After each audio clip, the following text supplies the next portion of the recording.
I thought you were going to answer me. I mean... Me, your friend Scott.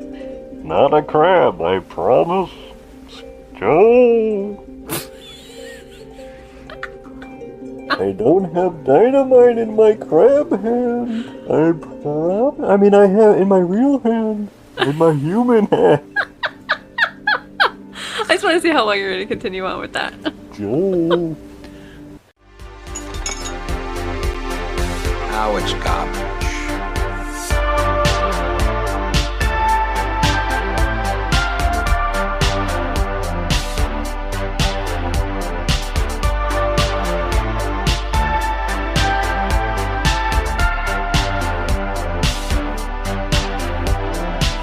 Just another movie night.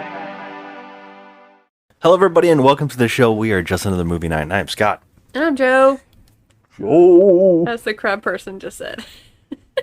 I'm not a crab person, I promise. As the actual crab said in his disembodied voice. Joe.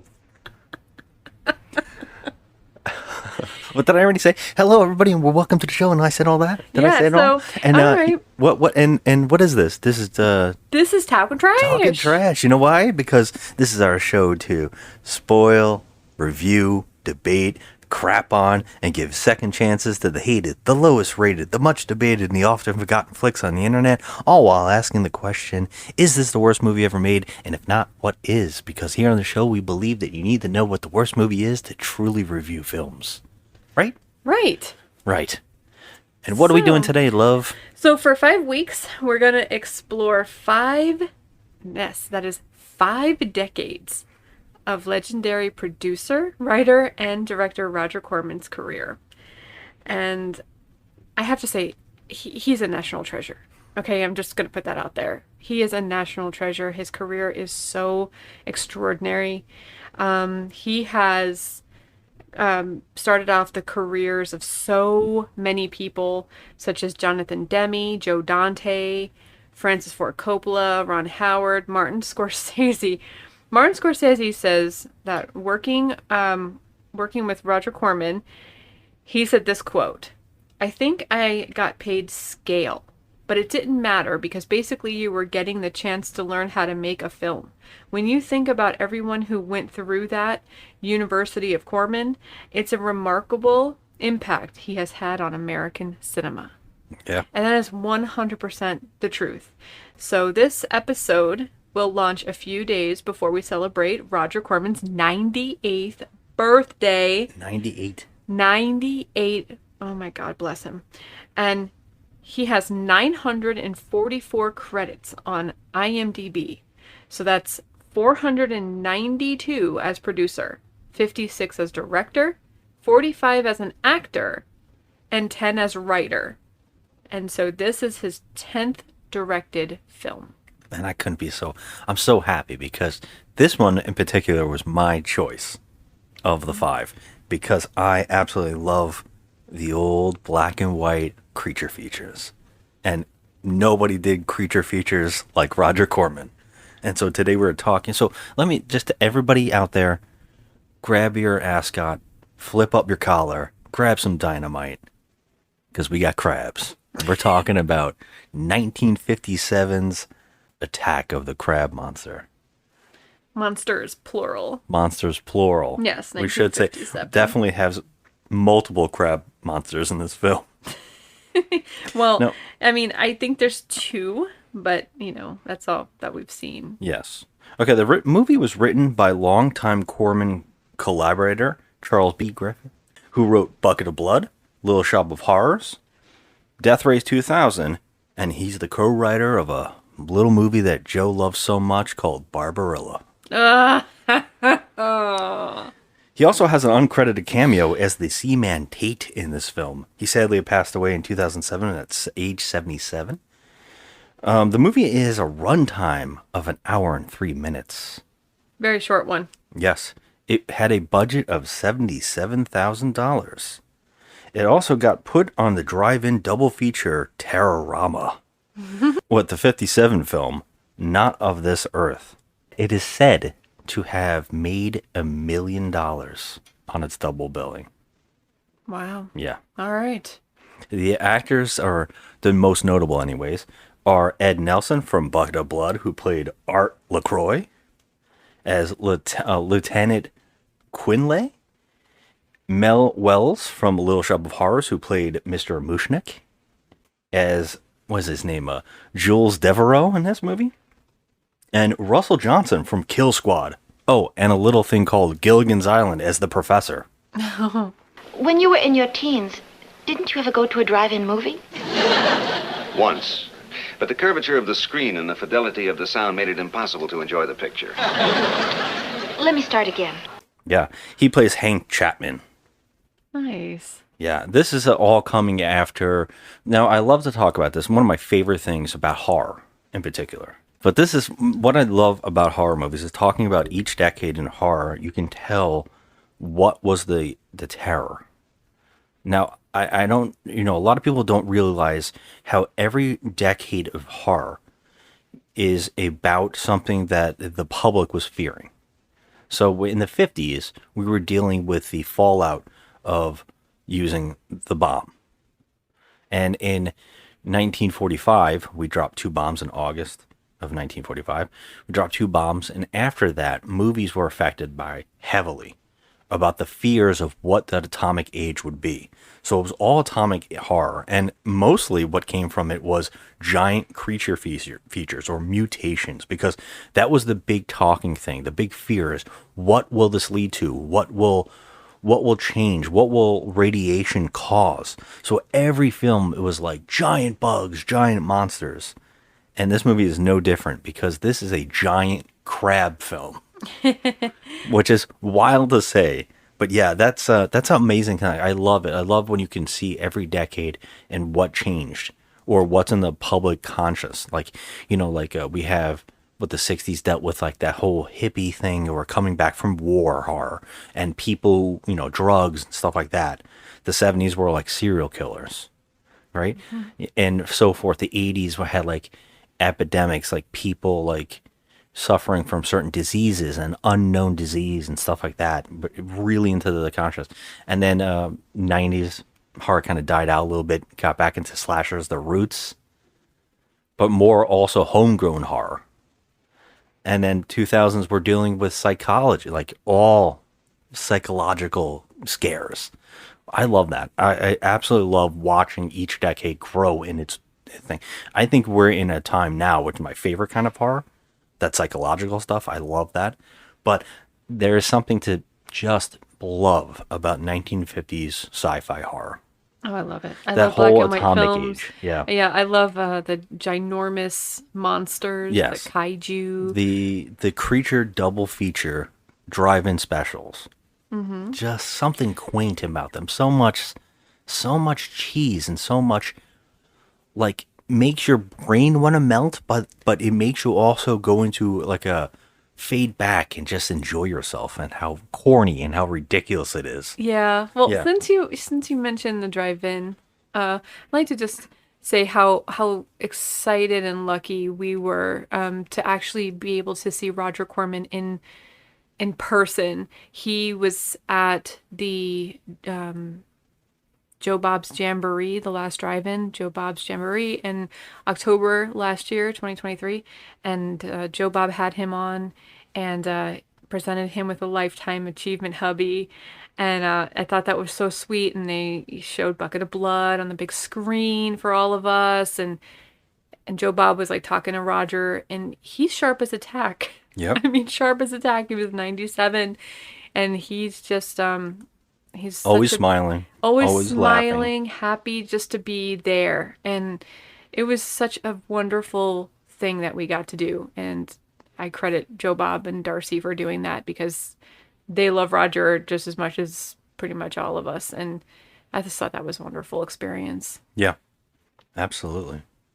Well, let's talk a little about this movie. All right, we're here to Yeah. talk about a crazy movie. Now, first off, I just got to say that with the Roger Corman thing, we really had to struggle looking for movies we had never seen.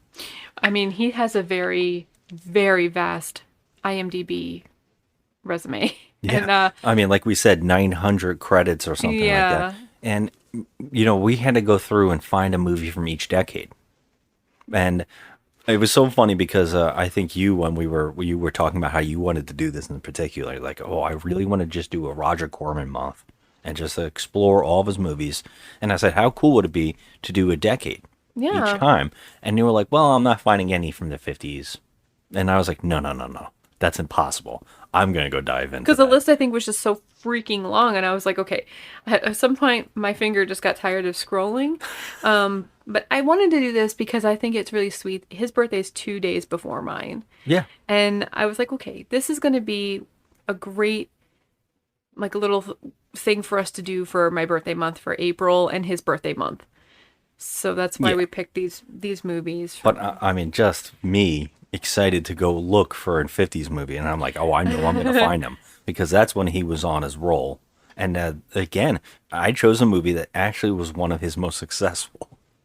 This is how he just kept making movies. And he kept pumping them out. And that's what he's known for. Kind of that quick schlock, push it out and just make a buck and help a lot of people out in the industry, giving them their starts. He even made jokes about how he didn't like to work with people too many times because he thought that they should evolve past him.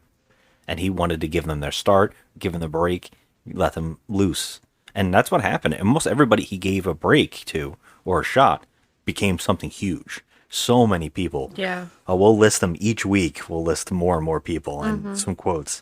Some great stuff. He has touched many lives. Yeah. He's just a beautiful person. Yeah, and seeing how he knew exactly how to make a movie on the cheap and quick, it seemed to work because people were going to check these movies out. And I can imagine watching this movie in particular as a kid, I probably would have been like, I'm in. This is one of those movies that's so weird and it's quick.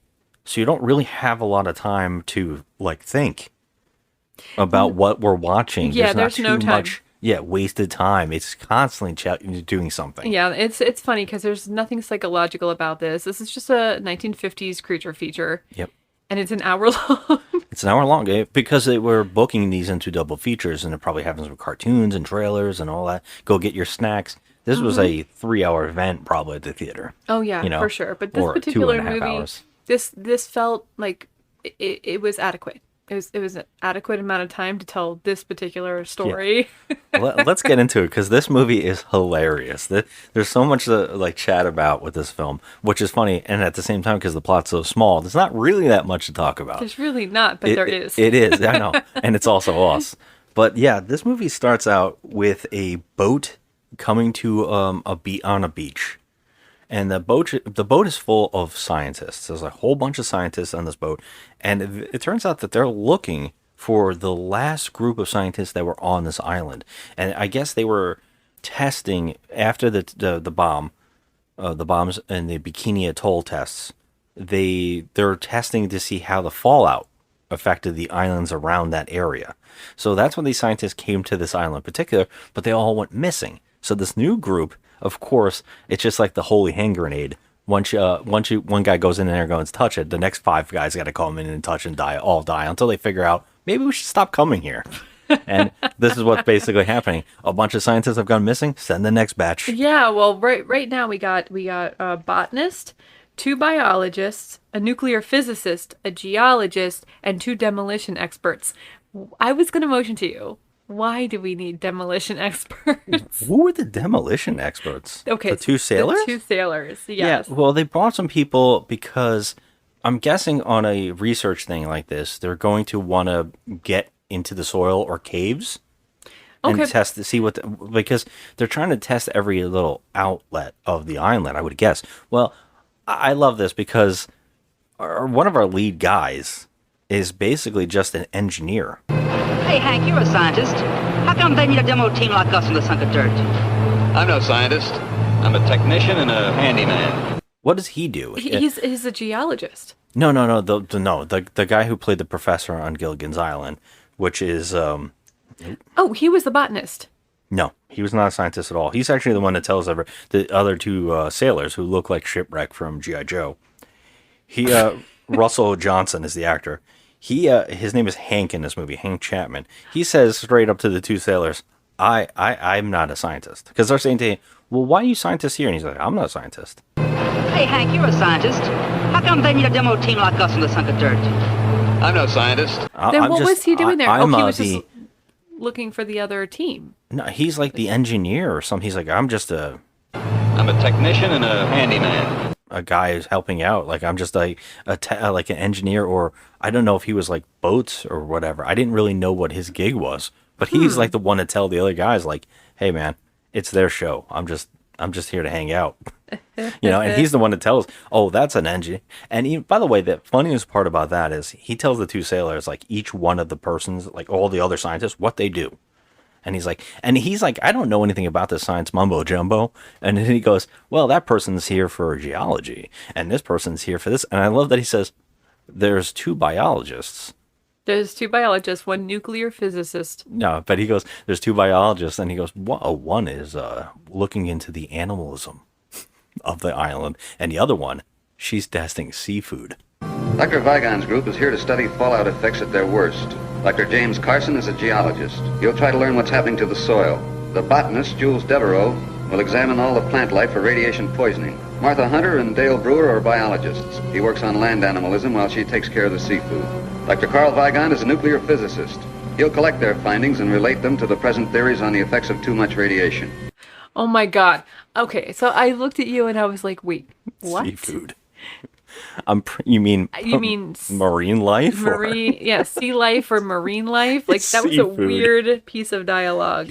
She's jumping into the seafood. Like, I thought they meant that she was there to cook the seafood. Yeah, that's what we thought. We had to rewind it 3 times because we're like, oh, let me get this straight. The woman's here to cook? Oh, but no, she was a freaking biologist. She's a biologist. It's really, really funny. But they all come to the beach, and this opening scene is so bizarre because they all get there and they're like, now, we got to point out some of these characters because one of the characters has an accent. He's German. Clearly fake accent, yeah. I would believe. Dale, take Martha back to the house. The rest of us will look for Dr. Carson. A German accent on this guy. Mm-hmm. And there's another guy who just wears sunglasses everywhere. And he's another physicist of some sort, or some kind of scientist. Some kind of scientist. Right? And they are like, what's going on here? Where is everybody? There's nobody found anything. No. And then he goes, no sample, no DNA, no samples, no fingernails. I was like, who the fuck is looking for fingernails in the house? What's impressive about them arriving on this island is the fact that the one guy clearly says that because of the bomb, the ocean and sea life is irradiated, and the sea like crashed into the island in a tsunami and irradiated the island. Well, no, I mean they figure that out later on, but they do say that there was a huge storm that hit the island, a tsunami, and then they said that could have killed the people on the island, and that they were washed away, but they're not sure. Now, my favorite bit of this part is that another boat with supplies is coming with some sailors on it, and one of the guys falls, and they're like, "Hey, watch out! Don't come so close to land so quick," or something. And then like one guy's like, "Whoa!" Now these are sailors; they have no idea what they're doing whatsoever. One bounces out of the boat. He bounces out of the boat, and then they're so close to land, but he goes underwater. I mean, completely under, like he's fully underwater. Yes, in the abyss. Well, he screams because he sees something underwater attack him. Yeah, he's in the abyss. I love it. They pull him up like this is like Ramon the alligator. They pull him up, and he has no head. Took his head off. His head? I'm afraid so. We're going to take him back to Eniwetok for burial. I hope that man's death is not an omen of things to come. This is amazing because they don't really react. One, how did they pull him up when he has no head? Did he just float above and they just pulled him out? He looks like a ketchup bottle. And for 57, by the way, a headless corpse coming out of the water, I don't think I've seen many movies do that. No. Yeah, he's just like leaking, and they're like, oh no. But the strange thing is, and we have to rewatch this scene again just so I'm correct, but I feel as though even though he sank and he was sinking, something bit his head off underneath the water, but he didn't bob upright back to the surface. Yeah, they pull him up They like he. pull him like he was like already in the boat. Yeah, he's like he a just sack of dipped potatoes. his head underneath the water. He's like the scarecrow It from was Wizard of so Oz. He's weird. A lump of clothes come up with no head. I was like, what is this? Yeah. Okay, and you think everyone would be like, "Holy shit! A creature bit his head off." Nope, they move on pretty damn quick. Nobody even reacts to it. Yeah, and no one even references that they're worried about that something killed this guy. Yes, They now just move on. mind you, okay, if it was a shark, okay, I could see them saying, oh, maybe, it was a shark or something that did this. They don't even question this at all. But another thing they don't question is the fact that the bomb did go off. And they make mention that this island is irradiated and everything around it is irradiated. But they Maybe. show up with no fucking hazmat suits or anything.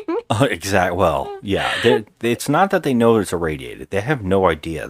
They're wondering about the fallout and how it affected. They don't Right. know if there is fallout hitting the island. They're there to test it, and that's why they have someone in each study. Well, you remember that first big H-bomb test? The one that blew Ujulap Island right out of the ocean? Who forgets that? A tremendous amount of the radioactive fallout came this way. A great seething, burning cloud of it sank into this area, blanketing the island with hot ashes and radioactive seawater. Dr. Vigon's group is here to study fallout effects at their worst. So when they go in, now this is the house. They have a house built on the island. How'd they do that? The last team somehow had a house built on this island, and they go into this house. There are so many rooms. There's a full science lab. This looks like the Four Seasons. Yeah, there's a hangout center. And yeah, it's like in the Thing. It's like the compound in the Thing built on this island. And the woman, the seafood expert, she has a full bedroom to Like herself. she has like a penthouse suite. Yeah, she does. Complete with pretty lamps and decorations and everything on this island that's supposed to have made, I don't know, several scientists disappear. It might have radiation. Who knows? Meanwhile, the two demolition sailors, they have to sleep out in a tent outside. Yes, and she sleeps in a freaking penthouse suite. Yeah. It's absurd. It's absurd. Like a freaking princess. I don't was even. like, oh my god. Do we see where the other guys sleep? No, because later on, maybe the guy's in the bedroom of her bedroom because he's like in the bed. I don't know. Maybe I don't think we see the other rooms. I think that they're in bunk beds or something. I can imagine they're sleeping on the floor in the living room. Now I have to rewatch the movie just to say, is anybody sleeping in the same room? Did they all have their own bedrooms except the two sailors? I mean, the two demolition guys? She looks like a little tiny ant in this huge bed. I mean, it's ridiculous, this princess. That's so funny. So yeah, they go in the house, but they weird. find a journal. And the journal is from the last science team, and they wrote the whole bunch of stuff. They're like, there's no DNA or anything in the house, or there's nothing left of them. There's journals, this stuff in the house.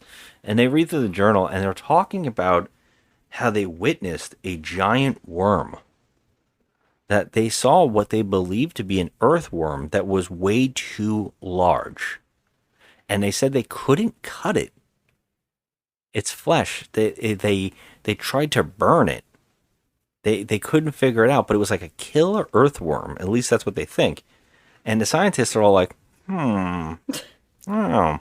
And the only guy is the guy who's not one of the scientists. That is our lead guy, that Hank character. Hank is like, why? Wait a minute now. There's a giant worm, and they all like laugh. And he's like, what the? And they're like, we're not laughing at you, but we're laughing because in his journal he said it was a creature. They didn't specifically say a worm. March 11th. Today, Dr. Bendia's culture failed to produce any sign of bacteria, though left for 5 days in the open. Friday, March 12th. This afternoon, Professor Carter found a large piece of flesh having the same composition as that of the common earthworm, but measured 24 inches by 8. With this section as a measure, the worm-like creature would be more than 5 feet in length. Most intriguing is the tissue's consistency. It proved impossible to cut, knives passing through the flesh, leaving no mark.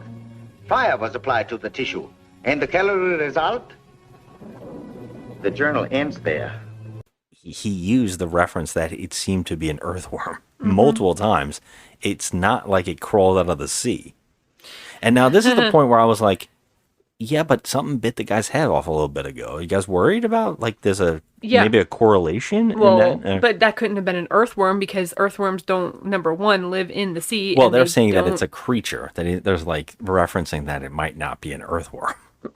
I don't know. But the guy's just pointing out, like, well, you know, I'm like, hey, there could be a connection here. There's a guy with no head and maybe a possible monster that they're referencing. Nobody seems like scared or like, you know, put off or even like inconvenienced during this. It's just like, okay, there might be a monster out there. All right, we're good. Yeah. We're good. We're going to have our dinner. And even worse, there's earthquakes. Numerous earthquakes shake this. Now, some of the actors decide that they do want to be in the school of Shatner and shake a little bit when the camera is shaking for the earthquake effect. But the sailors are like, the actors are like, nah, we're not doing that. Nah. We're just going to stand still and look around like we're bewildered. I love those two sailor guys. Yeah. I love the two sailors ask Hank, they go, well, what happened to the people from the island before? And he says, they were here. Then the storm hit. And then they were gone. And that's all anybody knows. Well, thank you for that. Thank you, Hank. Thank you, Hank. Thanks, Thank Hank. you. Okay, that makes me feel safe. Oh, my God. Yeah, so we got this group. And again, they're a little, like, everything's making them worried. They're like, what the hell's the earthquake? What is this? They don't seem very worried. They're just like, some tremors. They're worried enough. They're worried enough that they hear a weird scratching, which is basically someone off camera scratching on the microphone. Mm-hmm. You know, I think we could. Yep, that's pretty much enough. Yeah. And they're like, "What is that? That's coming from outside. Just sounds like something scraping. What is that scraping?" So they go outside, and it's just a branch. And they leave the branch scraping, but then the branch stops rocking back and forth. It stays there steady, and you hear the scratching still, which means somebody is scratching on the fence that they have around this property.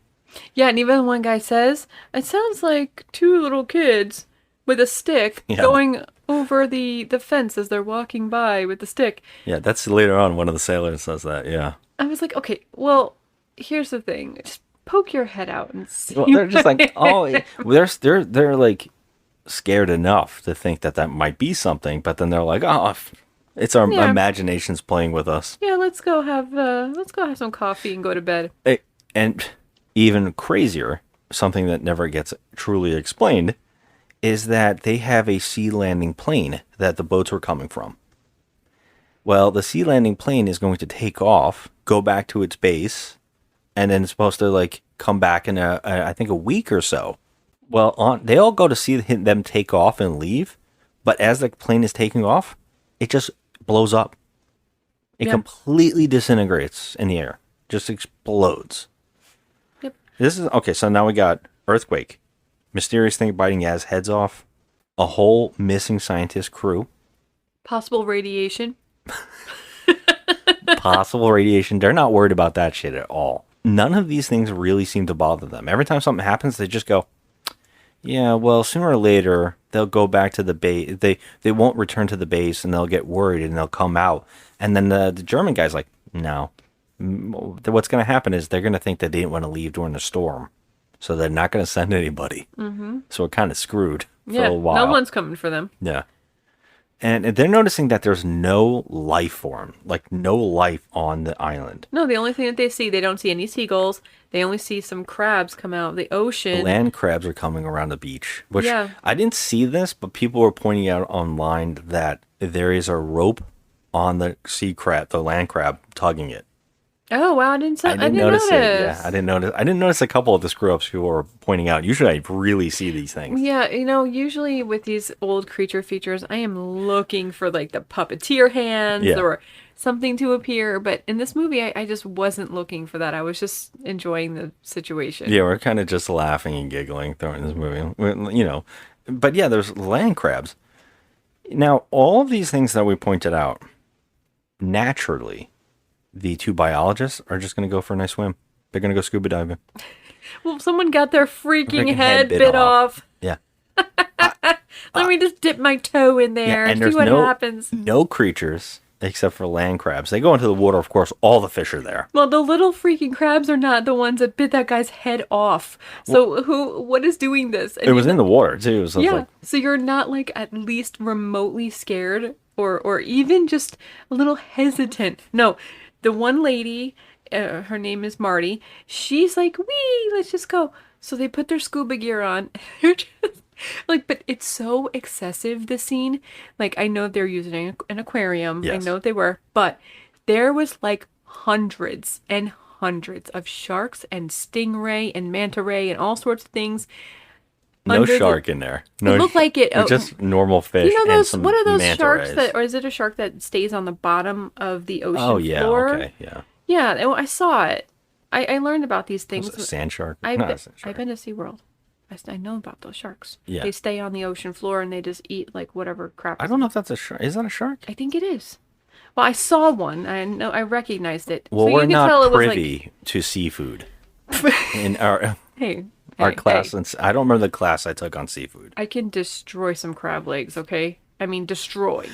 Yeah, multiple jokes during this movie that we made about this. Hand me a Las Vegas buffet of crab legs. Yeah, they're gonna be sorry. Okay. Well, wacky hijinks happen under the water in this aquarium that they're filming in. And, they don't see the creature, but the creature's lurking. It's coming for them. Mm-hmm. But they get out. Everything's fine. But she's weirded out because she's like, I put a marker rock on the floor, but then the marker was gone. Like, and he's like, I thought I did see a giant dark thing near you, but I figured it was nothing. Yeah, but where the hell is it? It disappeared. I saw a giant dark creature behind you, but I just thought, yeah. And someone's head was bitten off, and there might be a giant earthworm, that's a killer earthworm. Let's just go for a swim. We're fine. They get out, and they're just like, there's no life forms. There's nothing. It's so on weird. this beach, except these land crabs. Yeah, there's like nothing. There's no birds. There's like no sounds of animals at all in this forest or jungle or whatever on this island. There's just no animals. So that's why I was saying to you this whole time, I'm like, yeah, they died from radiation poisoning. They're gonna freaking die from radiation poisoning too. I mean, it's not a thing. I don't think They don't even they mention- understood in 57 that even close or remotely understand how radiation worked. I mean, they should at that. No, I at that don't. stage. I think it took little a bit. long time for people to fully understand, especially in film when they were rushing out these products.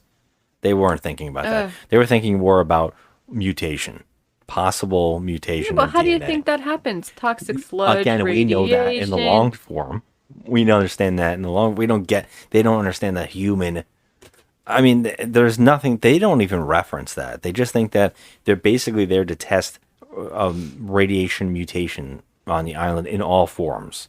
Okay. That's All right. it. They're not even worried about human stuff at all. I'll give it to 1957.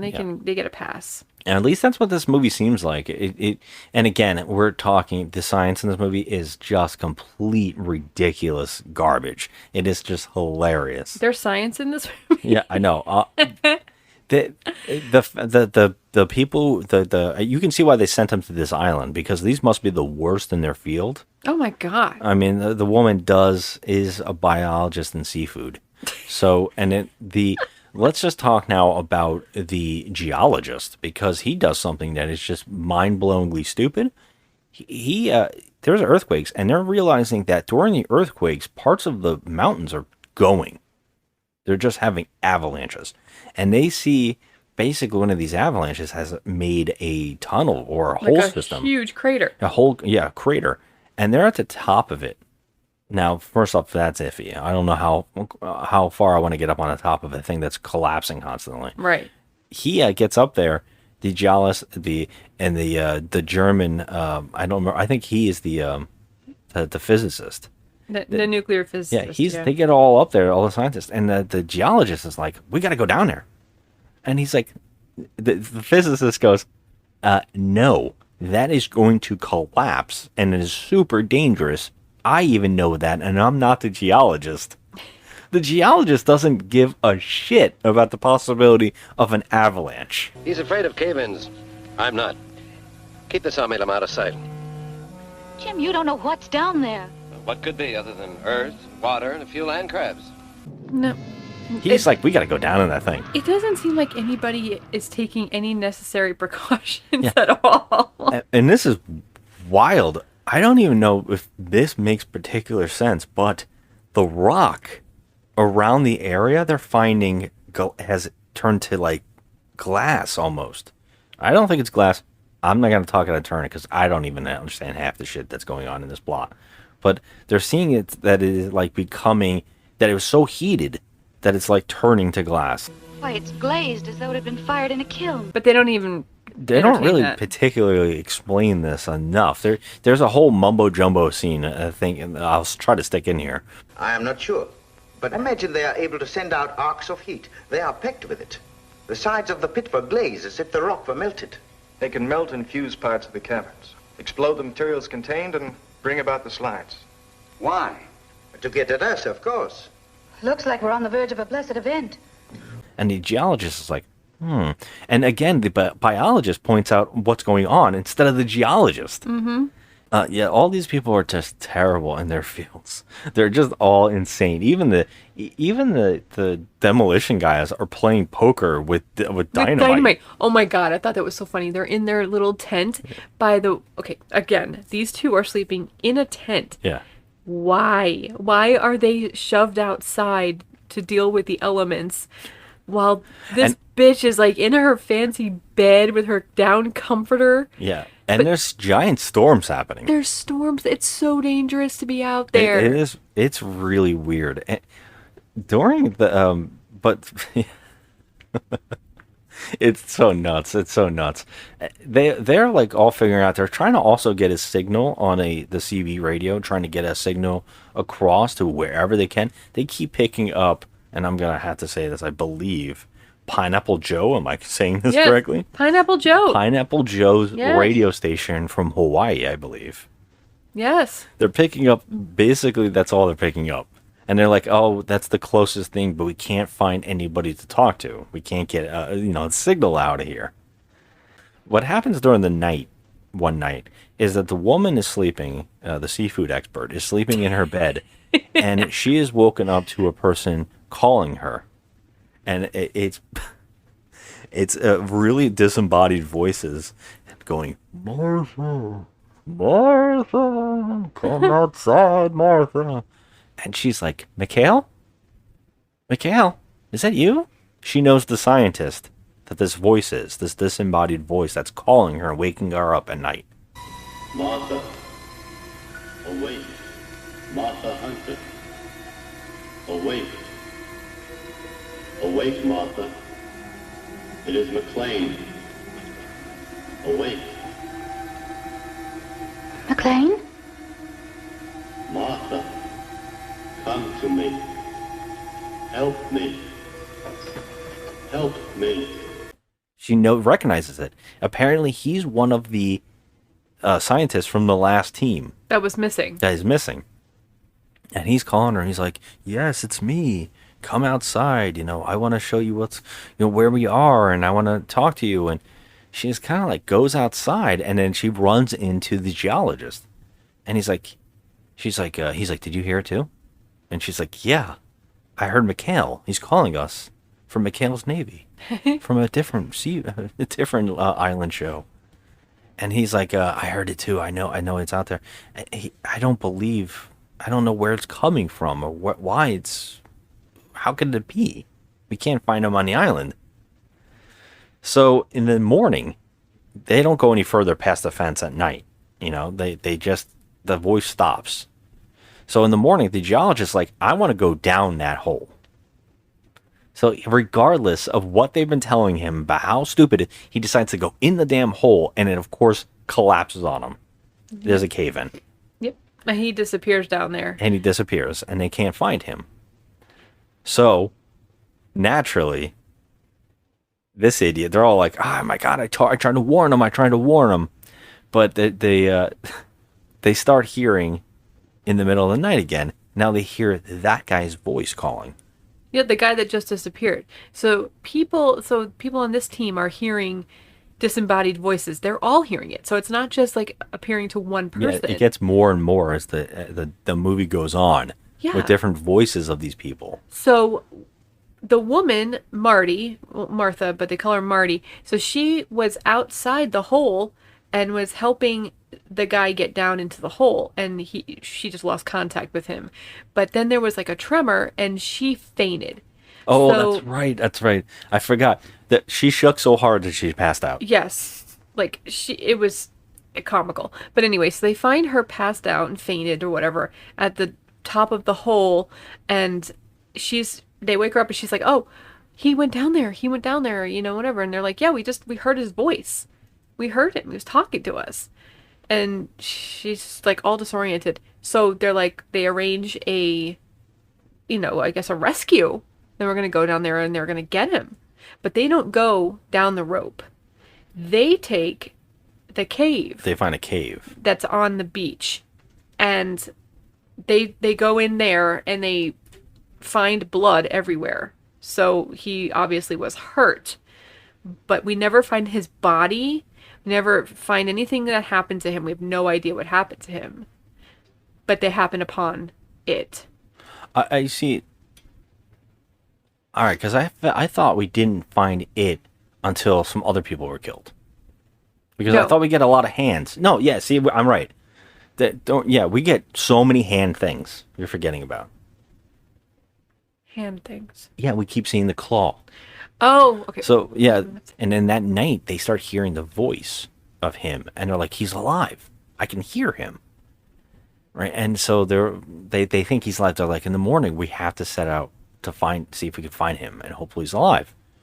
But in the middle of the night, there is a giant crash, and a hole is, basically we see inside the room with the CB radio, a giant crab hand comes and severs the damn CB radio so they can't use it. Okay, so I said to you, I was like, all right, first of all, he uses precision to snip that little wire and disconnect the radio so they cannot call for help. Now, this is brilliant and also quite impossible because his claw is bigger than, a huge oak tree stump. Yeah. I mean, it's ridiculous. And so... And also, we were questioning, how the hell did they get in this room? Did it just walk in the front door? What is this thing? Is it a man with a giant crab arm? Because we're hearing voices. Yeah. So we're trying to question, what the fuck is happening At first here? I was like, wait a minute, I think this thing can talk. But it wouldn't make any sense because he was using voices from other people. Yeah, and also the movie kind of gives it away with its title and its poster. We kind of know it's a giant crab monster. Right, But we're laughing because we're like, how did it get in this room? Now, the people on the other side of the door hear the crashing, and they're like, don't go in there. And the one guy's like, screw that. He goes right in the room, and he's attacked by a giant claw, and he shuts the door again. Mm-hmm. And they finally stop hearing noise, so they look back in the room, and they find that the CB radio has been completely severed properly, and that there is a nice hole, but it's not like the whole wall. It's just high up. The crab jumped through it. Yeah. He did like a tuck and roll right into the wall. Oh my god, this is funny for so many reasons. Number one being that, okay, if you have enough brain power to know that you want to destroy that radio and you're a crab, all you have to do is put it between your pincer and squeeze. But he used precision to delicately remove that wire with his huge claw. I'm like, wait a minute. I like that Hank, he tries to explain to them, it's a giant crab. And they're like, what are you talking about? And then there's a perfect scratching again, the mic again. And they look on the floor, and there's one of those little land crabs just lying on the floor, just crawling around. Amazing. And they're like, Yeah, I don't think that guy did it. I don't think he did it. So he's like, I'm telling you, it was like a giant crab monster. This is when they arrange a rescue, right? Now they're like, now we got to worry about this thing. But they go to go in there to rescue, and they're looking, and they find the thing. But there's another cave in, and it perfectly. This is one of my favorite. Again, 57 with gore. I was kind of shocked. Yeah. But the German I think he's the nuclear physicist. The physicist. He gets a rock, perfectly hits his hand, and cuts it, severs it completely at the watch. Yeah, I was like, wow, this is kind of gory for 57. Yeah, he passes right out, rightfully so, but he just lost an hand. I mean, like, perfect rock hit it and just squashed it right off. Yep. And they're trying to save him from the wound while the two sailors come in, the demolition guys come in, and they're like, what the hell are you doing here? And then they're like, what are you guys doing here? We heard the geologist talking, and we followed him in here. And they're like, that's why we're in here. We're looking for the geologist. We were across the island, and we heard the voice telling us to come in here. And they're like, well, help us get him out of here. So they're like, what is happening? Like, what kind of paranormal crap are we dealing with? Yeah, what is this crazy stuff? And how was there another cave in right when they were going in there? Like, it was a trap. And they're like, something was trying to lure us all in here and kill us with a cave in. But it wasn't successful. So they're all, like, paranoid. But again, they tell the two sailors to go in their tent and just fuck off. Like, they don't care about them at all. And the sailors, I would be in that hut with them. I mean, like, no doubt, after all this crazy stuff is happening. I don't understand why they have to sleep out there in the first place. Yeah. And by the way, they really missed the opportunity to have this be the guy from Ed Wood as the cops.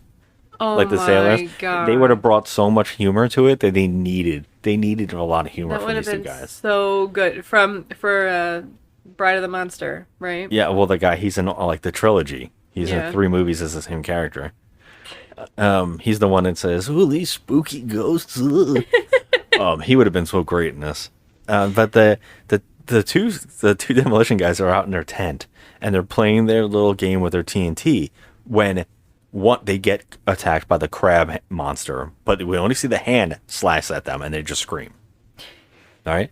So now here's what we know: the crab has killed the two sailors, right? And has now kidnapped their TNT, their dynamite. Yes. If I guess I should repeat that. The crab monster now has capabilities of dynamite and TNT. Yes, but now have we established what is going on as far as the disembodied voices? No. So we still don't know, because in the middle of the night again, the two voices of the two demolition guys call to the German physicist in the middle of the night, who has a severed hand, by the way. He wakes up to hearing their voices calling him. "We found the guy. Come out here. We need your help."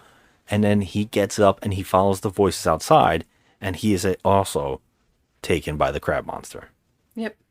So now we're down to 2 biologists, Hank, right? And also the other, there's another guy. I don't know what his job was. Marty is left, so she's... Yeah, the 2 biologists, I said. Yeah. And then Hank, and then there's another guy who wears sunglasses constantly. Oh, yeah. Yeah, I don't know what his job is. I don't know either. He might have been I don't know what the German and him, what the difference between these two characters were. But he's always wearing sunglasses at all times. He also has a necktie. They're on a tropical location, and he has a tie tucked into his shirt. In the middle, and they're all like, what the hell? And they get the radio working again, and we get more Pineapple Joe, which is good. And they're coming up with ideas, but they go in, they're like, we have to go in this cave. Right, so they're like, whatever it is coming from that cave, we have to go figure it out. So the 4 of them go into the cave, and they find your creature, which is a giant crab monster. This is hilarious. Now, first off, I mean, it is enormous, and they wrongfully put eyes on the shell. Okay, so it has like almost human eyes, like, It and has he human actually eyes. has like Jabba the Hutt eyes. He does, and it looks like that. It looks like bags closing. Yes, and you could tell. I mean, it's a paper mache piece of crap, but you know what? They tried. Yeah, no, they tried. I mean, for 1957, they tried. I actually like this thing. I love it. I love this thing. It's huge. It's clearly on a thing with wheels, and it's being rolled. But man, does it make me laugh. And it just is so great. much fun. And I couldn't believe it was eyes for the first time I saw it. I was like, that can't be eyes. And then I saw they try to fight it. First off, I don't know. I think this is where they tell us. It talks to them. It's using telepathy. Yes, but it's using telepathy because we learned that when it ate the people that it killed, it ate their brains and absorbed their memories, and now has the ability to channel their voices through by his mind. Yeah, the crabs. There's two of them. The crabs have this the ability of absorption through eating of the intelligence. That is, and then they also can use telepathy because of this. I don't understand. Nor do I. Apparently, we have one of those biological freaks resulting from an overdose of radiation poisoning. The way to explain it is, look, electricity. The free electron in the copper atom breaks off to circle the next atom, taking the charge along the wire. Do you follow me, Hank? I think so. The free electrons jump from atom to atom along the copper at the speed of light. Yes, atom to atom. Well, something like that has happened to our crab. But instead of free electrons, the crab has free atoms, all disconnected. It's like a mass of liquid with a permanent shape. Any matter, therefore, that the crab eats will be assimilated in its body of solid energy, becoming part of the crab. Like the bodies of the dead men? Yes. And their brain tissue, which after all is nothing more than a storage house for electrical impulses. That means that the crab can eat his victim's brain, absorbing his mind intact and working. It's as good a theory as any other to explain what's happened. No idea. Because of the nuclear fallout. I told you. Well, yeah, but still, like gaining superpowers. Well, the crabs are giant. They're becoming gigantic, and also gaining intelligence and superpowers. Yeah, they can channel the brain power of dead people that they ate. No. And once consuming them, they can project their thoughts in voice, like actual voices of the dead people. Yeah. That's pretty awesome. Well, yes. I mean, that's amazing. That's, was it Siler from Heroes? Yeah.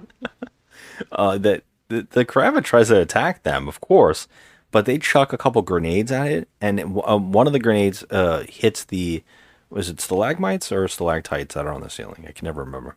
I think it's stalactites. Anyways, they blow up and they crush down on the crab, and he's knocked down, and his little eyes are closed.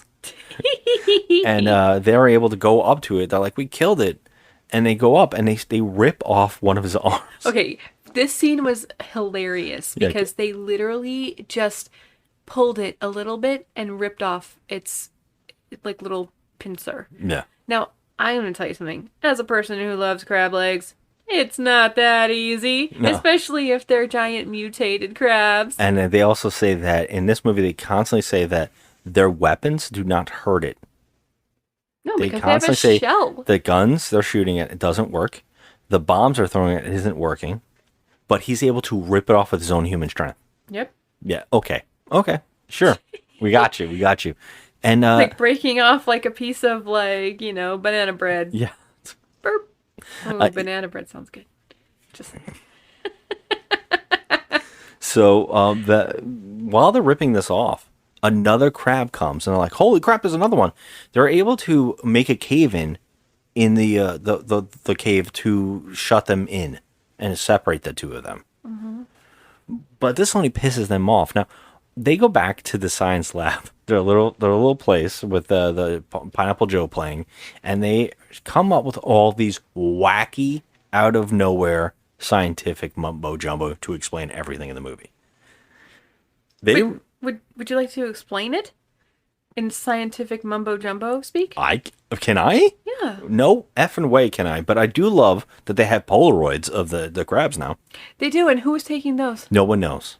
No one had a camera. Idea whatsoever. It was a very beautiful photo. They have perfect photos. It basically is the photos that Roger Corman was probably handed as they were like, here's our little test of our paper mache. Yeah, this was going to look like. Yeah, this is what it looks like. And he used it in the film because that is definitely something Corman would do. Yeah, but there's nobody that had a camera in that scene when they first ran into it. It was like a perfect shot of it, too. They're looking at, wow, look at it, and they're coming to all these things.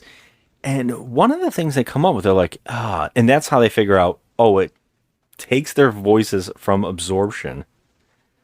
And now this really makes no sense.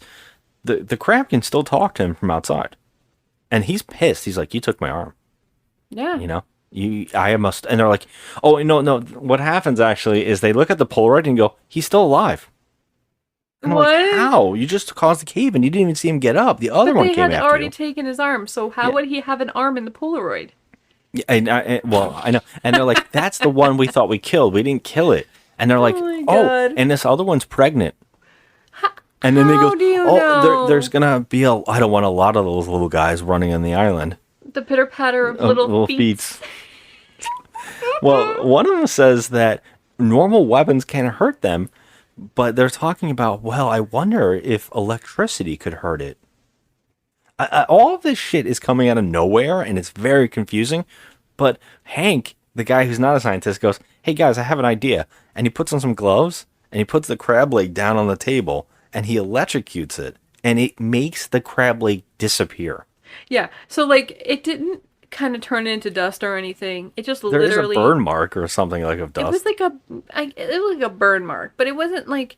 I mean, come on. And also, why would you do that? That was an acceptable dinner. Yeah.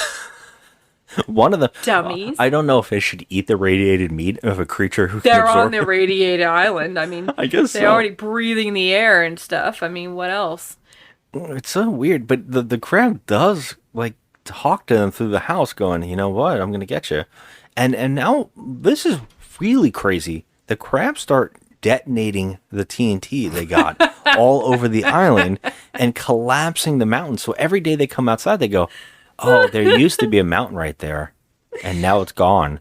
And they're like, sooner or later, they're going to detonate all of the island. We're going to have nowhere to run. But the funny thing about this is that these scientists are saying these things and they really don't even understand what they're saying. You're bottom line telling us that this crab has the ability to not only project the voices of the dead to you so you can hear them speaking, but he can also light TNT. Yes. I just want to see a scene where the crab is lighting the TNT and throwing it. I mean... What? Or the dynamite. I mean, sticks of dynamite, and just chucking them with his crab hands. God! Oh my God!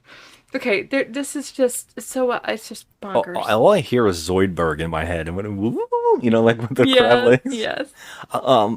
They're detonating the island. They're just constantly causing earthquakes, and this is the most insane thing. All they have to do is crawl up to their house and throw a TNT in there. Right. Or the dynamite in there. There's already a huge hole in the side of the house from when the crab came crashing through it anyway. Is it? Yeah, that's true too. And they don't even question where the two demolition are. They don't even care about those guys. No.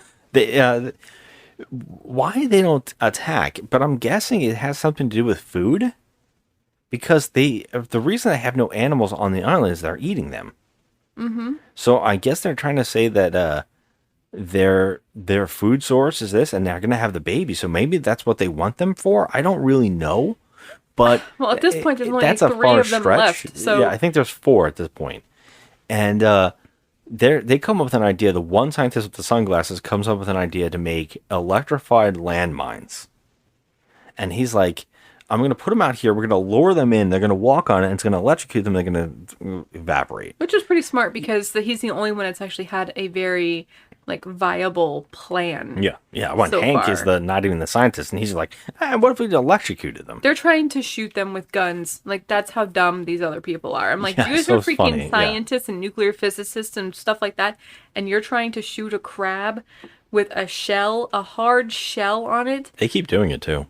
I have no words for this. They keep trying. This guy is the only one that comes up with an idea that is actually smart. So they set up a test run of these 2, they look like satellite dishes with a plate on the ground so that the crab can step on it. Yeah, he's got enough legs. One of the legs got to hit this thing. One of the legs. So they set it up in the cave. And... They actually set it up in another place, too. They set up multiple locations, but everything goes awry because the crab comes on the island and he's like, you took one of my hands, and I'm really angry, and I'm going to take one of your legs and see how you like it. Yeah. Oh, see, you took one of my claws, but that grows back. Yeah. Your leg won't grow back. Yeah, your leg won't grow back. Your legs won't grow back, yeah. Yeah. Ooh, burn. Right? So they try to get this whole plan to get into the cave with the landmine thing with the electricity, but for some dumb reason, everybody scatters, and the one scientist, the one that created these, goes in there, and he's an idiot. He accidentally steps on his own landmine, and it electrocutes him, allowing the crab to walk up and just feast on him. Yep. Yeah. Yeah.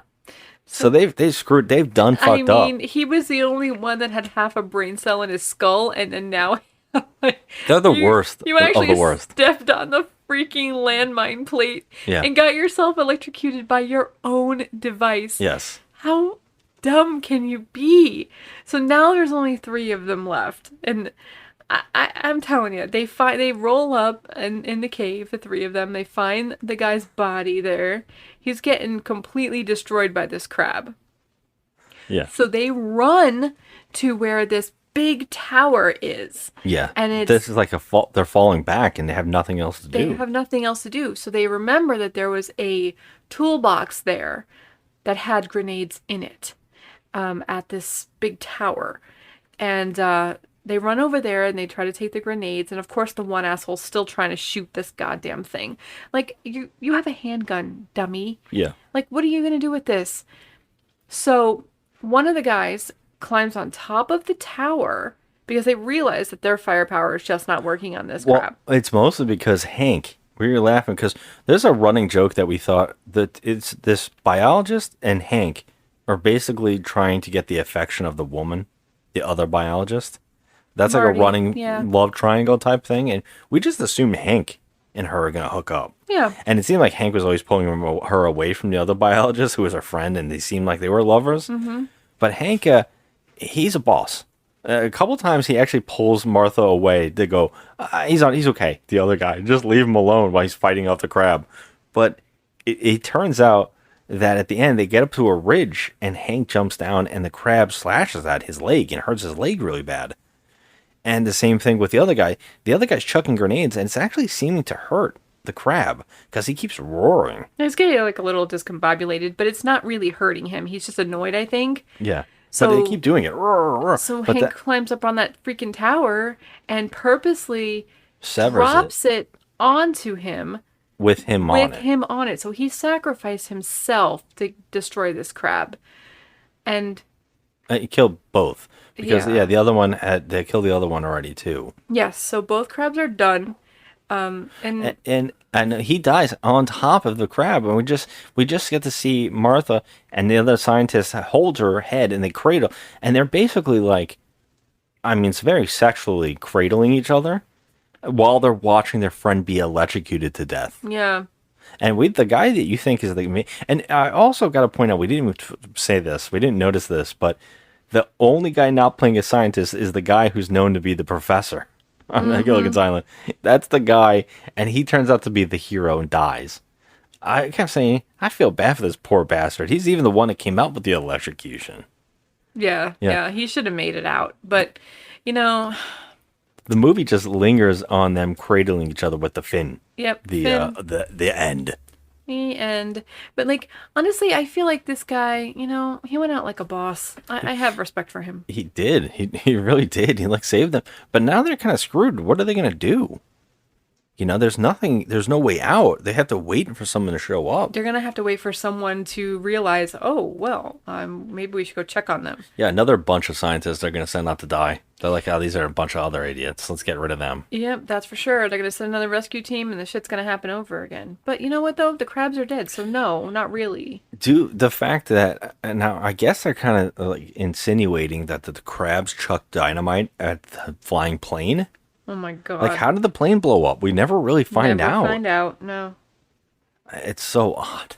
It's so odd that the crabs used some kind of telepathy, like a mind trick. To make the plane, guy make him crash. Blow it up or crash? I mean, this movie, that could be true. You could say anything you want, really. Yeah.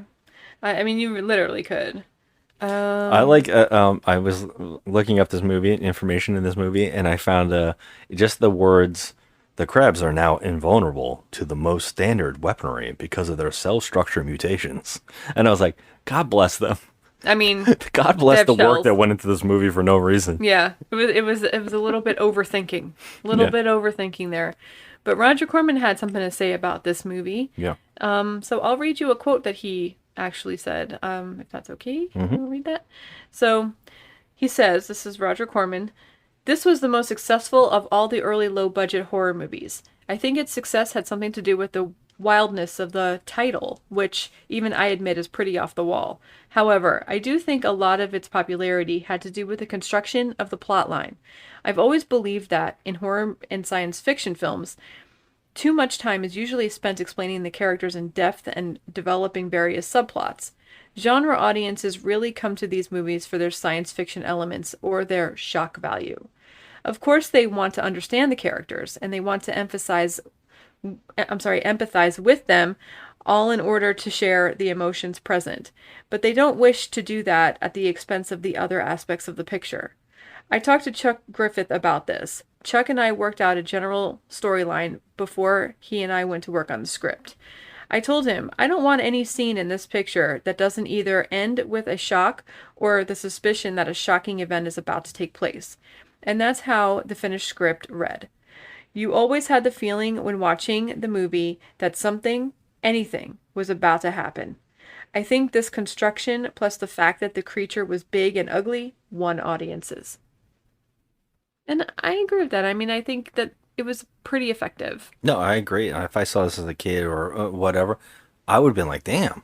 I mean, especially there was a decapitation, a hand take off. There's giant crab monsters. It's fun. It's like you kind of want the characters to make it. You know, you don't hate anybody. No. So yeah, everything he's saying is like he gets it. Like Yeah, he he really definitely does get it. So this is our first Corman title that we're doing for this month. What would you rate this movie? Yeah, out of 10, what are we giving it? Like, what do you think right now? Because it is silly. It is kind of fun, but I think it's in that B level for me. So I think it's in that so bad it's good type of level. So I feel like I'm going to a 4. Yeah, I'm giving it a 4. Yeah, I mean, I do enjoy this a little more than I want to enjoy it. I know it's flawed heavily, but it is that schlocky goodness that I always say that I give movies that I think are like just the elevated bad. Mm-hmm. You know, like I know that this is like, you know, it's a bizarre script. It's fast. It's like ridiculous. There's things that are a problem. You can see technical flaws, and I usually say, but if it's the enjoyment, it kind of elevates itself. Yes. And so I think this is perfect around my so bad it's good level type of thing with the 4-star rating. 100% has everything that I love about these old black and white movies. Number one, you know, it's got a fun creature. It's got a fun creature. It's silly. It's, you know, it's ridiculous. But I you know, they have also these moments of the overacting, you know, with the girl being so shaken she just faints. Yeah. There's a lot of those moments in this. It almost goes to a 5. It's a weird one because I don't dislike it in any sense. And I think a lot of people find it confusing when someone says that something under a 5 or a 6 like is still likable. You know what I mean? I think that might be confusing to some people, but for me, like there's that sweet spot of 4-star movies that are just so silly. So, you know, they're nothing technically amazing. They're not a marvel, but for some reason they hit that sweet spot of me just enjoying them enough. Yeah, I agree with you. I think that this movie was pretty enjoyable for what it was, you know, like it was schlocky and campy and fun. And it, you know, for the time period, they did what they could do. Yeah. On a limited budget, and I thought that it was very well done for the limited budget, and it was well directed. I didn't have a problem with any of the actors. It was, you know, sometimes they hammed it up a smidge. Yeah, but the accent is questionable and stuff like that. Yeah, they hammed it up a smidge. But yeah, you know, I think you're right. I think that we should give this a 5. You want to elevate it to a 5? I think I do. Yeah, I wouldn't mind it. I do feel like that 4 is like... I think that we can reserve that 4 maybe for movies that are way more cheeky fun. Like we talked about this with like some Ed Wood. We kind of love it, like in that weird tongue in cheek, Yeah. and the Room and the Birdemics and stuff like that of the world, where you just feel like, oh man, this is so bad, but I am having so much fun watching it. This isn't. I don't think once I said to myself, "This is terrible." No. I actually kept saying, "I'm really enjoying this. This is schlocky. It's kind of fun." I think you're right. I think a 5 is a better score for I this think movie. it is because this is not a poorly made film, especially for 1957 on the budget that he had. I think that he did a great job. Yeah, I think I agree, and I think a 5 would be a better score for it. Okay. So we are, we've been putting movies on the list, and I don't think that this particularly should go on the list, but since we've been doing our, bad movies and putting them on the list in order, this is our number 30th film on this list, and I would say that we're kind of agree it's at the top because we enjoy it, we have a lot of fun watching it. So the question really is this better than Leprechaun 3? No, I should actually say, I should go up way farther than that. Is this movie better than Leprechaun 5 or worse than Leprechaun 5? Leprechaun 5 is In the hood. I love that one. Okay. This is under it? I'm going to say yeah. Yeah. So this is better than Madam Web. Yes. Okay. This is our number 20th film. Okay. I like it. And that brings us to our segment of Why We Can't Have Nice Things, where I show you two extremes of online reviews and how the internet destroys the movie rating system. So, because I couldn't find a 1, there are no This blew my mind to find out. We could not find a 1 star. We found a 2. Yeah, we found a 2. So I'm willing to read the 2. I did find a 10. There are several 10s, but this is the 2. This is a bad movie, but I suspect that because the king of the 50s and 60s B-horror films, Roger Corman, was responsible for it, that it isn't more famous for being a bad movie. Again and again, despite lousy budgets, Corman was able to make some awfully entertaining horror picks. However, try as I might, I was bored by this one. Apparently, the Corman magic touch can only do so much with material this bad. However, it never quite reaches the Ed Wood Jr. level of bad, and is occasionally almost entertaining. Plus, because the movie is so bad, I suggest you don't ignore this film, but look at this as a great party movie. One you might watch with friends so you can make fun of it because of its ineptitude and silly, scary monsters. I mean, he's not wrong in a lot of that. I don't think found this is it more an inept. enjoyable. I don't think this is an inept movie. I don't think it is either. I mean, at all. To be honest, it's not really. I feel like I understand what he's trying to say, but I don't think it's doing exactly what it's supposed to be doing. Yeah. This was made for a double feature, like horror night, for children and everybody to hang out, and it's exactly what he's saying, to hang out with friends, and Yeah.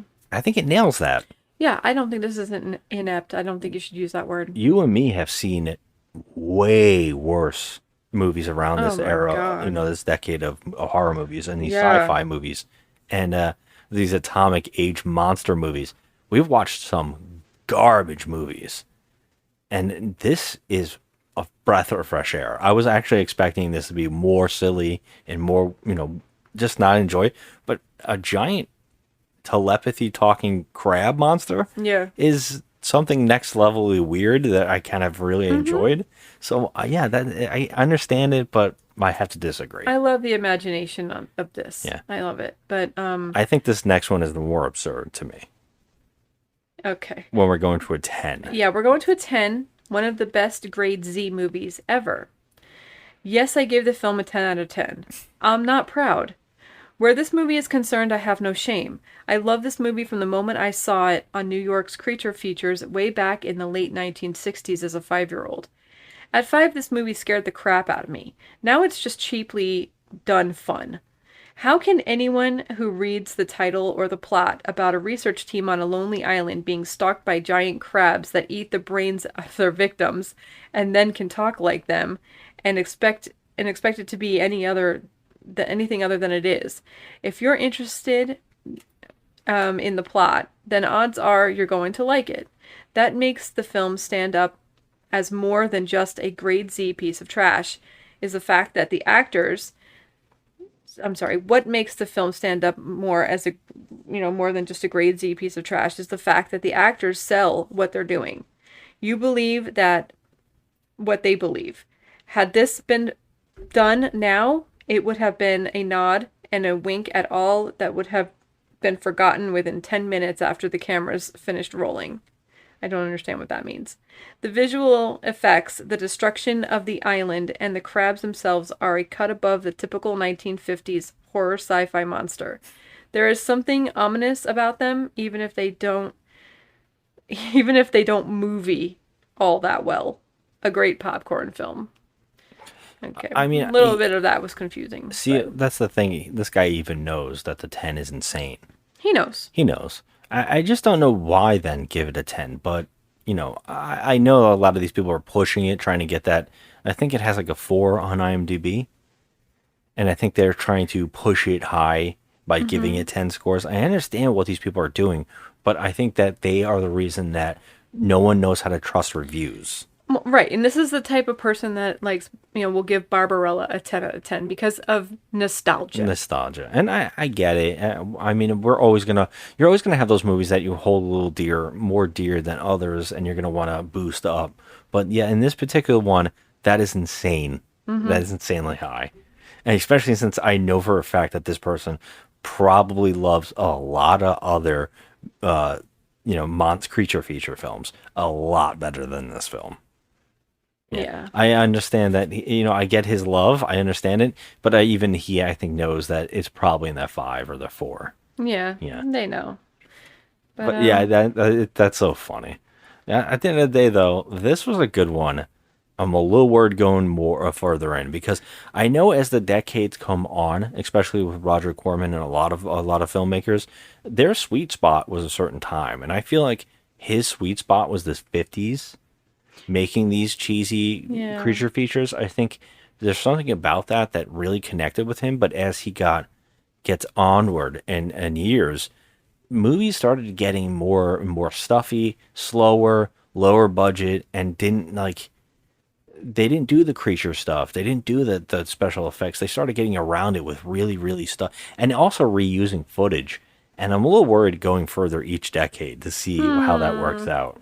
I don't know. I mean, I'm not worried at all because, Roger Corman, who is the spiritual godfather of the new Hollywood, the king of cult, the pope of pop cinema, I have faith in him. Well, we've seen out of those 900 credits or whatever it is, we've seen a lot. And I know for a fact that we have found a lot of the schlocky and a lot of crappy. But we could still laugh and have a good time and keep watching. So yeah, next week we're going to head into another one. We're going to go into the 60s. Yeah, I cannot wait. I'm very excited about this month. It's going to be good. So should we say the name of the feature that we're going to be doing? Or do you remember? Because I think I actually picked this one too. Did you? I believe so. I think next up is The Brain Eaters. The Brain Eaters. All right, so come next time. I'll listen to us shit talk about another weird, crazy movie, and I can't wait to see what the hell The Brain Eaters is about, which is a weird connection because I didn't expect this movie to be about brain eaters. So let's see what the actual Brain Eaters is about. Maybe that movie they're going to be eating crabs. Who knows? Crabs. All right, guys. Thank you for listening. We are on social media on Instagram at Just Another Movie Night, and Joe is at The Crafty Misfit. She's making some fun things. Go check it out. And thanks for listening. We appreciate you. Have a good one. Do not call to him. Why not, Doctor? Blood? Where could he drag himself? We will not find him tonight. We had better return in the morning when there's more light. I don't like the idea of leaving him here all night with a busted leg. Nor do I. Up the rope, quickly. You might as well go back through the cave. No, up the rope. Dr. Weigand, you are a great nuclear physicist, while I am a simple provincial botanist. But there are things I do not understand. There are many things that I do not understand also, Jules. You had better climb. A few inches later. Their brain tissue, which after all is nothing more than a storage house for electrical impulses. That means that the crab can eat his victim's brain, absorbing his mind intact and working. It's as good a theory as any other to explain what's happened. But, Doctor, that theory doesn't explain why Jules and Carson's minds have turned against us. Preservation of the species. Once they were men, now they are land crabs.